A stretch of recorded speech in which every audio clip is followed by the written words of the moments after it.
Welcome everyone, StealthyShiroean here, and today I'm bringing you my 2024 year-end review of Humble Choice. For those unfamiliar, I use this as a way to look back at games from the bundles that I played, past the reviews, and how my thoughts on them have changed. Then we take a look at the months and how their different scores stack up to each other before deciding which was the best month. Sort of. Before we get started though, I'd like to take a moment to thank everyone for your support. Last year this time, I was at about 600 subscribers, and now I can hardly believe that I'm almost at 2,000. That is insane. I find myself saying the same thing as last year, but it's amazing there are so many people out there who actually care enough to tune in and see what I have to say. So thank you immensely to one and all for checking out my stuff. Okay, let's take a look at the games I played past the review. And by that, I mean the games I played past the hour that I used to make my Humble Choice reviews.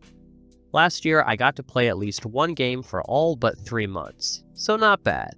And this year, I wanted to actually get to playing a game from each month. Well, as New Year's resolutions tend to go, I did not actually meet that goal. In fact, I fell so woefully short of it. However, I think it was because I made a lot more game reviews this year, and I didn't always pull them from the current year's batch of games from Humble Choice. Anyway, last year I played 12 games out of 98, and this year I got around to playing 5 out of 96. Only 5. Out of the 96, 14 of them were must-plays, which is less than last year's 19, and out of the 14 must-plays, I played 3 of them. Once again, these numbers really mean nothing. I don't have all the time to play through each one of these games, even if I really want to. And as far as the lower number of must-plays go, that doesn't necessarily mean Humble Choice has dropped in quality, especially since my reviews are my own subjective opinion. I still think it's a fun number to throw out there though. Alright, let's talk about what I did play from this past year's bundles, and what I still think of them. And be sure to let me know what you got around to playing and your thoughts in the comments below. In January, we got Marvel Midnight Suns, and I said that this was a must-play because of the neat blend of tactical combat meets card game, but also because of the cinematic Marvel story complete with an ensemble of iconic Marvel heroes. I actually like this game so much that I decided to make a review for it, which you could find here for my full thoughts. But spoilers, I like the game a lot and put about 110 hours into the game in total. Here's another game I placed as a must-play and ended up creating a review for, which is also in the card above. I put 7.5 hours into Beacon Pines, and it was a fun story. It had a Stranger Things / Goonies vibe to it, which I love, and I really liked the art style. The branching paths to the story was interesting, even if it wasn't as fleshed out as I would like, but I still keep this as a must-play. I completed the Callisto Protocol and put just under 13.5 hours into the game. Once again, I have a review up on the channel for my full thoughts. To reiterate here though, it's not a bad game, but it's painfully mediocre. The writing and characters weren't that great, the horror wasn't really that good, and the combat was just okay. At the time, I gave the Callisto Protocol a strong recommendation, but I think I'd bump it down to a weak recommendation in hindsight of playing the whole game. From October, I actually got around to 2 games, sorta. The first being Dome Keeper, which I put just under 7 hours into. It's a fun take on a roguelite genre that I felt was fresh compared to so many roguelites that we get in Humble Choice. For once, it wasn't a card game or a platformer. Digging for ore felt really enjoyable in order to get that next dome upgrade. The sense of constantly pushing your character to dig further and further away, but get back just in the nick of time to man the guns was really satisfying. Even though I haven't touched it in a while, I would still place Domekeeper as a strong recommendation. I wouldn't mind booting it back up at some point in the near future to unlock more things to use in subsequent runs. The other game from October that I've been playing is Remnant 2. I was playing this before the review, and I'll be playing it long after the review. I'm actually still currently working through the DLC with a buddy right now. I felt this way about the first game, and I feel the same about Remnant 2, but it's just such a good game. The different builds you can create for your character along with satisfying Souls-like third-person shooting is just great. This time around, they did a much better job with crafting their worlds and level layouts, as well as providing us more cohesive lore and storylines for each area. I'm still constantly finding something new in the game, even with 80 hours already clocked in. If there's any game that you should consider playing when I say it's a must-play, then it would be this game. And Remnant from the Ashes, but you'd be forgiven for skipping that to play Remnant 2.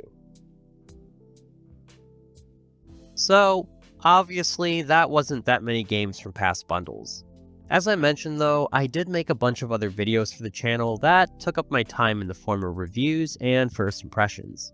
I actually wanted to take a moment to acknowledge some of my favorites from the past year. For the game reviews, I have a few. I'd say that Marvel Midnight Suns was probably my favorite game to play for the channel, but since I already talked about that, let's move on. The two that stick in my mind the most were my review for Horizon Chase Turbo, which I did in the beginning of the year, and my early access review of New Arc Line, which I did very recently. Horizon Chase Turbo is a little bit cheating because I did play the game throughout most of the previous year, but didn't actually make a review for it until January. But I'm gonna count it. I don't really play racing games, like, at all really, but I couldn't put that game down. It was such a fun arcade racer that really opened my eyes to the racing genre and made me more willing to give racing games a chance. New Arc Line was a fun CRPG set in a unique world of 19th century technology meets fantasy. It's only in early access and still has some time before full release, but what's already there is good for the most part. I would definitely think about giving it a go if you're into CRPGs and are bored with a typical medieval fantasy setting. First impression videos were something I started this year, and to be perfectly honest, I started them as a way to give myself an excuse to play demos of games that I'm interested in. Then I turned them into a video to share my thoughts with you guys in order to justify the time spent. And the game that stands out in my memory the most was Kunitsugami Path of the Goddess. The blend of action combat with tower defense was really cool. However, the addition of being able to move the goal in the form of the priestess was pure genius on their part. I hope to be able to add this game to my library at some point, and probably do a review for it as well. Oh, and the music was pretty good in that game, but if we're going to talk about music, then I need to give an honorable mention to Anotria. I've seen mixed reviews for the game since its launch, but I don't think many can deny that it has a good soundtrack. I mean, just listen.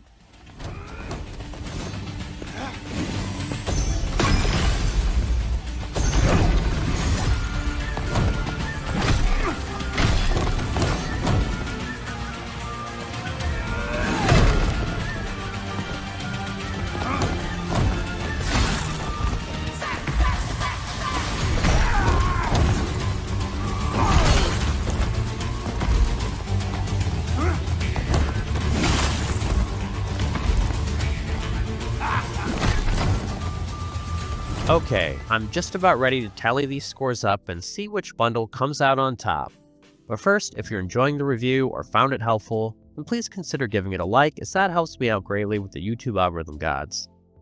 I say these same words on just about every video, but seriously though, liking, commenting, and of course subscribing if you're really enjoying my content are all great ways to support the channel.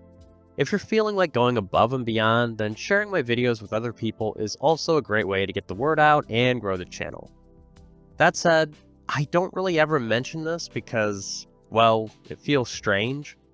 If, however, you feel exceptionally generous, then I do have some things set up for monetary support.